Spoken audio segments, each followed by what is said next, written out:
शालूम शालूम everyone, जय मसीह की। मसीह में आप सबों की सलामती हो।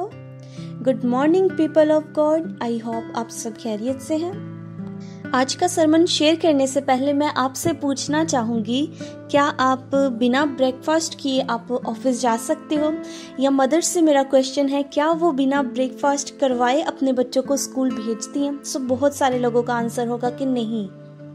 आज हम ये बात जानते हैं कि अपनी बॉडी को मेंटेन रखने के लिए हमें तीनों टाइम खाना खाने की ज़रूरत है। मतलब कि हमारी बॉडी वीक ना पड़ जाए, हमारे अंदर वीकनेस ना आ जाए, सो हम तीनों टाइम खाना टाइम बाय टाइम लेते हैं। सो जिस तरह से अपनी बॉडी को मेंटेन रखना जानते हैं, आज अपनी स्पिरिट को क्यों हम मेंटेन नहीं रख पा रहे हैं? खुदा के कलाम में लिखा है कि हमारे रोज़ की रोटी आज हमें दे। सो बहुत सारे लोगों का ये मानना है कि ये वो रोटी है जो हम हर रोज़ खाते हैं। ये हमारी बॉडी को पावर देने वाली रोटी नहीं है, ठीक है। ये स्पिरिचुअल बात हो रही है जो हमारी स्पिरिट को पावर देती है, और वो है खुदा का जिंदा पाक कलाम। खुदा के मुंह की बोली हुई बातें जो हैं वो हमारी स्पिरिचुअल खुराक है, वो हमारी स्पिरिचुअल रोटी है। ये स्पिरिचुअल रोटी की बात हो रही है। सो जैसे हम अपनी बॉडी को तो रोज़ एनर्जी देना जानते हैं कि हमें रोज़ ब्रेकफास्ट करना है, हमें लंच करना है, डिनर का टाइम हो गया, सो हम टाइम से सब कुछ करते हैं। सो स्पिरिट में क्यों ये चीज़ें भूल जाते हैं? जैसे अब हमारी स्पिरिट जो है ना, अंदर से क्या पता भूखी बैठी हो, प्यासी बैठी हो, उसको कितना उसको आस हो कि मैंने खुदा के साथ कनेक्ट होना, और हम कितने जालिम है कि अपनी स्पिरिट को खुदा के साथ कनेक्ट ही नहीं करते हैं, ठीक है। सो ज़रूर है कि हम अपनी स्पिरिचुअल रोटी की तरफ भी ध्यान दें। जैसे हम मैथ्यू 4:3 में देखते हैं कि इब्लीस ने आजमाने के लिए जीसस को बोला कि अगर तू खुदा का बेटा है तो इन पत्थरों से कह के ये रोटी बन जाए। तो जीसस ने बहुत ही खूबसूरत आंसर दिया। उन्होंने बोला कि इंसान सिर्फ रोटी से ही जीता ना रहेगा, बल्कि हर एक उस बात से जो खुदा के मुंह से निकलती है। आमीन। सो अगर स्पिरिट में हेल्दी रहना चाहते हैं तो रोज़ खुदा के कलाम को पढ़ना शुरू कीजिए कि खुदा आपको क्या रेवलेशन दे रहे हैं, खुदा आपको क्या सिखा रहे हैं, खुदा आपसे क्या बात कर रहे हैं। एक रेफरेंस देखेंगे हम, जेम्स 1 चैप्टर उसकी 22 वर्स, यकूब उसका 1 बाब उसकी 22 आयात मुकद्दसा। लेकिन कलाम पर अमल करने वाले बनो, ना महज सुनने वाले जो अपने आप को धोखा देते हैं। क्योंकि जो कोई कलाम का सुनने वाला हो और उस पर अमल करने वाला ना हो, वो उस शख्स की मानिद है जो अपनी कुदरती सूरत आईना में देखता है, इसलिए कि वो अपने आप को देखकर चला जाता और भूल जाता है कि मैं कैसा था। आमीन। सो आज हमें अपनी जिंदगियों पर गौर करने की ज़रूरत है। कहीं हम महज सुनने वाले तो नहीं हैं? क्या आज हम खुदा के कलाम पर अमल कर रहे हैं? जो हुक्म उन्होंने हमें दिए, क्या आज हम उनको अपनी ज़िंदगी पर लागू कर रहे हैं? चलें कि एग्जाम्पल के साथ मैं आपको समझाना चाहूँगी। जैसे आजकल दुनिया के हालात हैं। फॉर एग्जाम्पल, अगर कोई इंसान कहे कि मेरे पास हैंड सैनिटाइज़र है और मुझे ये वायरस टच नहीं कर सकता, मेरे अंदर इंटर नहीं कर सकता, बिकॉज मेरे पास हैंड सैनिटाइज़र है, अपने सामने रखेगा, उसका यूज़ नहीं करेगा। अब उससे बड़ा तो बेवकूफ़ इंसान और कोई हुआ ही नहीं ना, कि अपने पास चीज़ है लेकिन उसको फिर भी यूज़ नहीं कर रहा कि हैंड सैनिटाइज़र उसको प्रोटेक्ट करे। वो अपने पास रख के ही समझ रहा कि बस जी मैं सेफ हूँ। इसी तरह से आज बहुत सारे मसीही अपने घर में बाइबल रख के अपने नाम के साथ मसीही लगाकर समझ रहे हैं जी हम सेफ हैं, हम मसीही हैं, हमें नहीं कुछ हो सकता। अगर गुनाह जैसे वायरस से बचना चाहते हैं तो खुदा के कलाम को पढ़ना शुरू कीजिए। जैसे हैंड सैनिटाइज़र का यूज़ किए बिना आप नहीं बच सकते हो वायरस से, इसी तरह से गुनाह जैसे वायरस से अगर बचना चाहते हैं तो खुदा के कलाम को पढ़ना शुरू कीजिए। इन पिछले दिनों में हमने एक और चीज़ बहुत ज़्यादा देखी कि जिसको थोड़ा सा नज़ला ज़ुकाम फील होता था तो वो स्टीम लेता था ताकि उनके अंदर गर्माहट जाए और जो जम्स हैं थोड़े बहुत वो भी जो है ना ख़त्म हो जाए। आज इंसान ये तो जानता है कि स्टीम लेने से उसके अंदर भाप बनेगी और वो जो है जम्स को ख़त्म कर देगी, तो ये क्यों भूले बैठा है जो गुनाह के वायरस जो जम्स हमारे अंदर हैं उसके लिए भी तो हमें हीट की ज़रूरत है ना, उसके लिए भी तो हमें फायर चाहिए। सो वो फायर खुदा का जिंदा पाक कलाम है। अगर आज आपके अंदर आग होगी, आपके अंदर फायर होगी, तो इब्लीस की क्या मजाल कि वो आपकी ज़िंदगी में काम कर सके।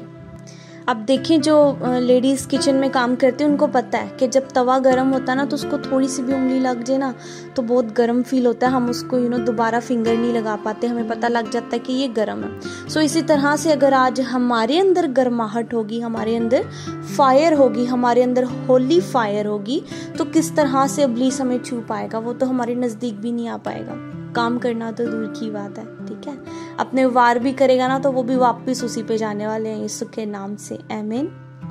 सो अपनी अपनी जिंदगियों पर गौर कीजिए, कहीं आज हम भी हैंड सैनिटाइजर की तरह खुदा के कलाम को घरों में रख कर ये तो नहीं फील कर रहे कि सेफ है, उसको अपनी जिंदगी में काम करने दीजिए। और वो तब काम करेगा जब आप उसको पढ़ना स्टार्ट करेंगे और अपनी जिंदगियों पर अप्लाई करेंगे, आमीन, हालेलुया। सो हम देखते हैं इसी में आगे लिखा है कि और जो कोई खुदा के कलाम का सुनने वाला और अमल करने वाला ना हो वो उस शख्स की मानिद है जो अपनी कुदरती सूरत आईना में देखता इसलिए कि वो अपने आप को देखकर चला जाता और फौरन भूल जाता है। सो अब देखें, फॉर एग्जाम्पल आज हम सुबह उठे हैं और हमने मिरर देखा है और हमारा फेस गंदा है, डस्ट लगी हुई एक साइड पे, तो मैं आपसे पूछना चाहूंगी कि आप अपना मुंह साफ करोगे या इसी तरह से गंदा छोड़ के ऑफिस चले जाओगे? हम साफ करेंगे ना अपने मुंह को, गंदा तो छोड़ेंगे नहीं। सो क्यों स्पिरिचुअल लाइफ में आज जब हम खुदा के कलाम को पढ़ते हैं, जब वो हमें आईना दिखाता है, जब वो हमारे अंदर हमारी इनर लाइफ हमें दिखाता है कि हमारे अंदर क्या बुरी रविशें हैं, क्या बुरी आदतें हमारे अंदर हैं, जब हम खुदा के कलाम को पढ़ना शुरू करते हैं वो रोज़ हमें बताता है कि ये बात अच्छी नहीं है आप में। सो वो मिरर दिखाता है। सो क्यों आज हम खुदा के कलाम को जब पढ़ते हैं तो नज़रअंदाज कर देते हैं, हम भूल जाते हैं? क्यों अपने आप को साफ नहीं करते? क्यों अपनी इनर लाइफ को आज हम क्लीन नहीं करते हैं? क्यों खुदा के कलाम पर अमल नहीं कर रहे हैं? आज मैं सबको नहीं कह रही, लेकिन मेजॉरिटी ऐसा है कि खुदा के कलाम को पढ़ा, बंद किया, ऑफिस चले गए, भूल गए क्या पढ़ा था, कुछ भी याद नहीं है, जाके दुनिया की फिक्रों में, दुनिया के कामों में बिजी हो गए, भूल गए कि सुबह क्या पढ़ा था। सो मैं आपको बताना चाहती हूँ, अगर आप भी खुदा के कलाम को ऐसा पढ़ते हैं तो आप भी अपने आप को धोखा दे रहे हैं। ऐसे पढ़ने का कुछ फायदा नहीं है। आज इब्लीस इंसान से एक झूठ बोलता है कि चल अभी तू प्रेयर कर रहा है तो 2 चैप्टर्स पढ़ ले। इंसान भी खुशी से 2 चैप्टर्स पढ़ लेता है और कहता है वाओ मैंने 2 चैप्टर्स पढ़े। वो इतना भूल जाता है कि मैंने 2 चैप्टर्स तो पढ़ लिए, लेकिन उनमें से एक भी बात जब पूछी जाए तो उसको पता ही नहीं होता कहाँ पर लिखी हुई है। सो मैं आपसे कहना चाहती हूँ उतना खुदा का कलाम पढ़िए जितना आपको याद रहे कि मैंने यहाँ से ये पढ़ा, यहाँ पर खुदा ने मुझसे ये बात की है, ये रेवलेशन है, ये यहाँ पर मुझसे कहना चाह रहे हैं। इस तरह से खुदा के कलाम को जब पढ़ना शुरू करेंगे तो वो आपकी ज़िंदगी में काम करेगा। आज एक और चीज़, जब भी आप फ्री बैठते हैं काम करते हुए भी कभी कभार ऐसा होता है कि हमें कुछ टाइम जो है फ्री मिल जाता है। सो मेडिटेट कीजिए खुदा के कलाम पे, क्या पढ़ा था, कहाँ से पढ़ा था। जब आप ऐसे करेंगे ना, दिन में 2 से 3 बार आप रिमाइंडर हो जाएगा आपके माइंड में, तो आपको मैं सच कह रही हूँ, आप कभी भी नहीं भूलने वाले हो वो वर्सेस, आप कभी भी नहीं भूलने वाले वो बात कि खुदा आपसे ये कह रहा है। जब पढ़ के जाके और कामों में बिजी हो जाते हैं तो भूल जाते हैं। हर एक चीज़ अगर जो आप याद रखना चाहते हो उसको दोबारा से जब सोचा जाता है, उस पर मेडिटेट किया जाता है, तो वो हमेशा याद रहती है, वो कभी नहीं भूली जाती है। सो अगर बर्तन धो रहे हैं ना, बर्तन धोते हुए देखिए हमारा माइंड फ्री है, वो इधर उधर की सोचने से अच्छा है कि उसने मुझे ये कह दिया, उसने ये कह दिया, ये बात अच्छी नहीं, ये बात बुरी है, वो सोचने से अच्छा है आप ये सोच लो कि मैंने क्या पढ़ा था, क्या बात हो रही थी यहाँ पर। ठीक है, सो सबसे पहली बात हमने ये सीखी है कि खुदा के कलाम को रीड नहीं करना, स्टडी करनी है। ठीक है, अब आगे हम रेफरेंस देखते हैं, 1 कुरिन्थियों उसका 13 बाब उसकी 11 आयत मुकद्दसा। जब मैं बच्चा था तो बच्चों की तरह बोलता था, बच्चों की सी तबीयत थी, बच्चों की सी समझ थी, लेकिन जब जवान हुआ तो बचपन की बातें तर्क कर दी। अब हमको आईना में धुंधला सा दिखाई देता है, मगर उस वक्त रूबरू देखेंगे। आमीन। अब ये क्या है, ये पॉल जो है ये कुरिन्थियंस की कलीसिया को लेटर लिख रहे हैं और वो क्या कहते हैं कि जब मैं बच्चा था तो बच्चों की तरह बोलता था, बच्चों की सी तबीयत थी, बच्चों की सी समझ थी। अब यहाँ पर ये वो अपने बचपन की बातें नहीं बता रहे हैं। ठीक है, अब यहाँ पर भी आपको मैं बता दूं, ये दुनियावी बात नहीं हो रही है, ये स्पिरिचुअल बात हो रही है। ये वो अपनी रूहानी लाइफ के बारे में बता रहे हैं कि जब वो रूहानियत में बच्चे थे तब वो बच्चों की सी उनमें तबीयत थी एंड बच्चों की सी बातें करते थे। लेकिन जब वो स्पिरिट में बड़े हो गए, जब वो स्पिरिट में स्ट्रॉन्ग हो गए, तो वो कहते हैं कि मैंने बचपन की बातें तर्क कर दी। आमीन।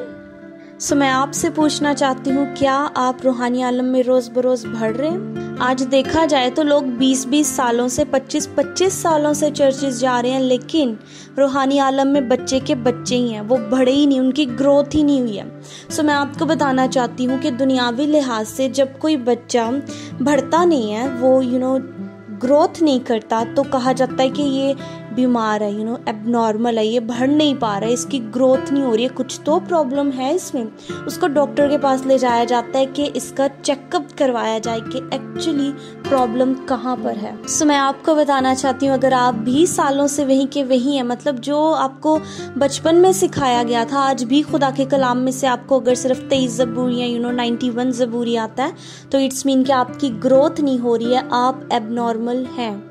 सो ज़रूर है कि आप अपना चेकअप करवाएं कि प्रॉब्लम क्या है।